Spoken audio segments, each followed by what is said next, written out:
जय हिंद दोस्तों, कैसे हैं आप लोग। आशा करता हूं आप सभी अच्छे होंगे और आप लोग अपनी तैयारी में जुड़े हुए होंगे। रेलवे ग्रुप डी 2024 का नोटिफिकेशन अभी तक जारी नहीं किया गया है। लाखों कैंडिडेट जो लंबे समय से इस भर्ती का इंतजार कर रहे थे, अब काफ़ी ज़्यादा परेशान हो रहे हैं कि वैकेंसी कब आएगी, कब से हम लोग फॉर्म अप्लाई कर पाएंगे, कितनी वैकेंसी रहेगी, एज कहाँ तक छूट दी जाएगी, कौन से कैटेगरी के कैंडिडेट कितनी उम्र तक फॉर्म अप्लाई कर पाएंगे, और सबसे इम्पोर्टेंट कि जो क्वालिफिकेशन के रिगार्डिंग संशय बना हुआ है कि 10th पास वाले बच्चों के लिए कितनी वैकेंसी आएगी, जिनके पास ITI या अप्रेंटिसशिप है उनके लिए कितनी वैकेंसी आएगी। तो यदि आप लोग रेलवे ग्रुप डी 2024 का फॉर्म अप्लाई करने वाले हैं तो ये वीडियो आपके लिए काफ़ी इंपॉर्टेंट है।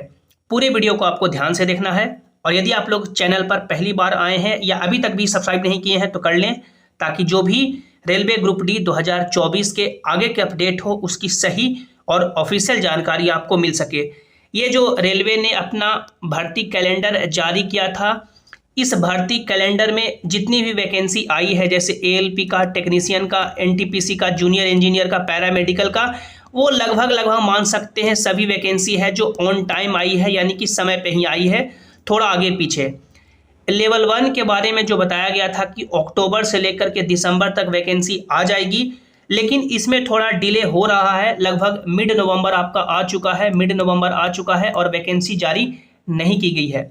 आप लोग मान के चलेंगे कि ये जो आपका टाइम पीरियड दिया गया है कि अक्टूबर से लेकर के दिसंबर तक फॉर्म भराया जाएगा, इसमें डेफिनेटली 100% है जो आपका नोटिफिकेशन जारी कर दिया जाएगा।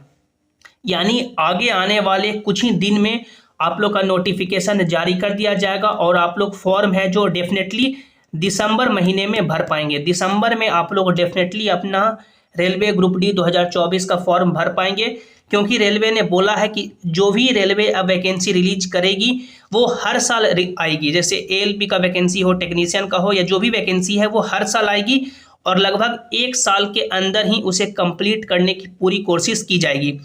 तो रेलवे ग्रुप डी 2024 का आप लोग फॉर्म दिसंबर से भर पाएंगे।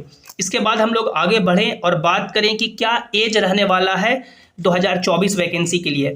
तो देखिए, पहले जो 2019 की वैकेंसी, यानी कि जो लॉकडाउन या कोरोना के पहले जो जितनी भी नोटिफिकेशन आया था, उसका जो यानी कि एज लिमिट रहता था यूआर के लिए वो 18 से लेकर के 30 साल तक। लेकिन अभी जितनी भी वैकेंसी आई है उसमें यूआर के ही एज में 3 साल का यहाँ पे एज रिलैक्सेशन दे दिया गया है। यानी जो यूआर का जो एज हो चुका है वो 18 से लेकर के 33 साल, 18 से लेकर के 33 साल यहाँ पे उम्र हो चुका है। अब इसके अलावा जो OBC को 3 साल का छूट मिलता है, तो ये 33 पे कैलकुलेट होगा, तो 33 + 3 हो जाएगा OBC के लिए, यानी कि मैक्सिमम एज लिमिट 36 साल हो जाएगा। उसी तरह से SC ST के लिए जो 5 साल का छूट मिलता है, तो 33 + 5 ये आपका 38 हो जाएगा SC ST के लिए। तो ये आपका उम्र का सीमा रहेगा कि यूआर है जो 18 से लेकर के 33 साल के जो उम्र कैंडिडेट हैं वो फॉर्म भर पाएंगे। OBC के जो कैंडिडेट हैं वो 18 से लेकर के 36 साल, SC ST वाले जो कैंडिडेट हैं वो 18 से लेकर के 38 साल तक।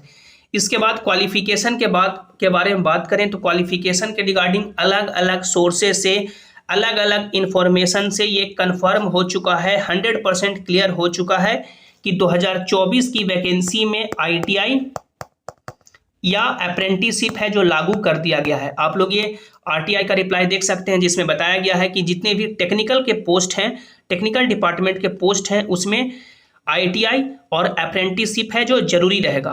आप लोग यहाँ पे ये भी RTI का रिप्लाई देख सकते हैं कि टेक्निकल डिपार्टमेंट के जितने भी पोस्ट हैं उसमें ITI या अप्रेंटिसशिप है जो जरूरी रहेगा। आप लोग ये रेलवे का ऑफिशियल वेबसाइट पे लेटर भी देख सकते हैं कि बताया गया है कि 2019 के बाद जितनी भी लेवल 1 में वैकेंसी आएगी टेक्निकल डिपार्टमेंट में, उसमें ITI या अप्रेंटिसशिप है जो जरूरी रहेगा।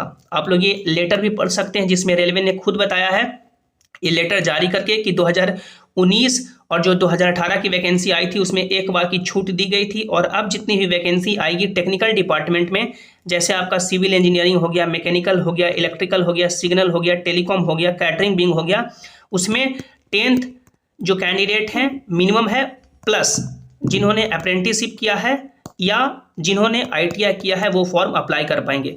लेकिन ऐसा नहीं है कि जिनके पास सिंपली 10th की डिग्री है या जो 12th कर रखे हैं या जो ग्रेजुएशन कर रखे हैं, यानी जिनके पास ITI या अप्रेंटिसशिप की डिग्री है, वो फॉर्म नहीं भर पाएंगे। वो भी फॉर्म भर पाएंगे लेकिन लिमिटेड पोस्ट के लिए। एग्जाम्पल से कि यदि वैकेंसी आपका लगभग 80,000 के आसपास आती है, क्योंकि वैकेंसी 80,000 का दावा किया जा रहा है, जो अलग अलग ट्रेड यूनियन हैं, जो यूनियन के लोग हैं, रेलवे के यूनियन हैं, उन्होंने बोला है कि लगभग 80 से 85,000 तक लेवल 1 में जो वैकेंसी है वो सैंक्शन हो चुकी है। और रेलवे मिनिस्टर ने भी बोला था कि लेवल 1 के जो एम्प्लॉय होते हैं रेलवे के बैकबोन होते हैं, सबसे ज़्यादा यदि किसी में वैकेंसी आएगी तो लेवल 1 में ही आएगी। तो यदि 80,000 वैकेंसी आती है तो मात्र लगभग मान सकते हैं कि 10% या 20% लगभग 15 से 16,000 ही ऐसे वैकेंसी रहेंगे जो 10th पास वाले बच्चों के लिए रहेंगे। आप लोग यहाँ पे देख सकते हैं, ये आपका डिपार्टमेंट है। तो इस डिपार्टमेंट में जो नॉन टेक्निकल पोस्ट है वो आपका स्टोर डिपार्टमेंट का पोस्ट आता है। उसके अलावा ये जो ट्रैफिक डिपार्टमेंट का पोस्ट आता है, उसके अलावा मेडिकल डिपार्टमेंट का, यानी कि 3 डिपार्टमेंट बच जाते हैं। 3 पोस्ट असिस्टेंट डिपो स्टोर का, असिस्टेंट पॉइंट्समैन का और हॉस्पिटल असिस्टेंट का। ये 3 पोस्ट है जो नॉन ITI पोस्ट है, यानी जिनके पास कोई भी ITI या अप्रेंटिसशिप की डिग्री नहीं है वो फॉर्म अप्लाई कर पाएंगे। और बाकी सभी 100% पोस्ट, 100% वैकेंसी पे जिनके पास ITI या अप्रेंटिसशिप है वो फॉर्म अप्लाई कर पाएंगे। इसके बाद हम लोग आगे बढ़ें और एग्ज़ाम पैटर्न की बात करें तो आपका एग्ज़ाम पैटर्न ये रहने वाला है। एक एग्ज़ाम होगा, एक एग्ज़ाम के बेसिस पे ही आपका मेरिट लगेगा। फिजिकल एफिशिएंसी टेस्ट होता है जो क्वालिफाइंग इन नेचर होता है। 1.5 घंटे का एग्जाम होगा, 90 मिनट का। साइंस से 25 सवाल, मैथमेटिक्स से 25 सवाल, रीजनिंग से 30 सवाल, करंट अफेयर से और GS मिलाकर के 20 सवाल, टोटल 100 क्वेश्चन। 100 क्वेश्चन आपको दिए जाएंगे। 1.5 घंटे का समय होगा, ऑनलाइन एग्जाम होगा। सिलेबस आप लोग देख सकते हैं, ये आपका मैथ्स का सिलेबस है, रीजनिंग का, साइंस का जो 10th लेवल तक पूछा जाएगा, फिजिक्स, केमिस्ट्री और बायोलॉजी से। जनरल अवेयरनेस में आपसे साइंस एंड टेक्नोलॉजी रहेगा, sports, culture, personalities, economics, politics, history, geography, ये जो आपका मान सकते हैं जो भी GK GS का टॉपिक है वो।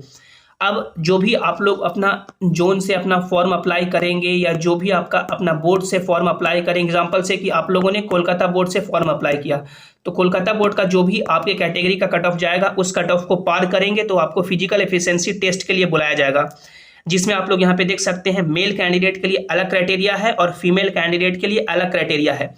ये आपको पास करना ही होगा, ये क्वालिफाइंग इन नेचर है। पास नहीं करेंगे तो फिर आप लोग भर्ती वैकेंसी से बाहर हो जाएंगे। मेल कैंडिडेट के लिए जो फर्स्ट क्राइटेरिया है कि आपको 35 kg का वजन, यानी कि 35 kg के बोरी में यानी कि बालू भरा रहता है, उसे उठा करके 2 मिनट में 100 मीटर चलना होगा। और सेकंड क्राइटेरिया है कि 4 मिनट 15 सेकंड में 1 किलोमीटर दौड़ना होगा।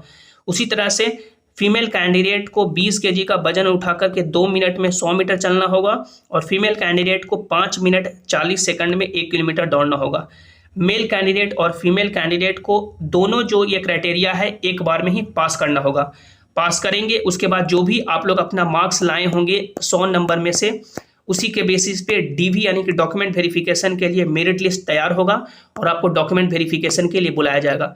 डॉक्यूमेंट वेरिफिकेशन के अगले दिन ही मेडिकल कंडक्ट कराया जाएगा, उसके बाद पैनल आएगा, उसके बाद डिवीजन अलॉटमेंट होकर आपको जॉब दी जाएगी। तो ये पूरा प्रोसेस है रेलवे ग्रुप D में सिलेक्शन लेने का। जो भी आपके मन में डाउट है, जो भी क्वेरी है, नीचे कमेंट में ज़रूर रखें। वीडियो को लाइक करें, अपने दोस्तों के साथ शेयर करें और सभी इंपॉर्टेंट अपडेट्स के लिए आप लोग इस टेलीग्राम जेसिंग क्लासेस से भी ज्वाइन हो जाएं, ताकि जो भी नोटिस हो, जो भी अपडेट हो, यहाँ पर आपको मिल सके। मिलता है अगली वीडियो में। Thanks for watching, have an awesome day.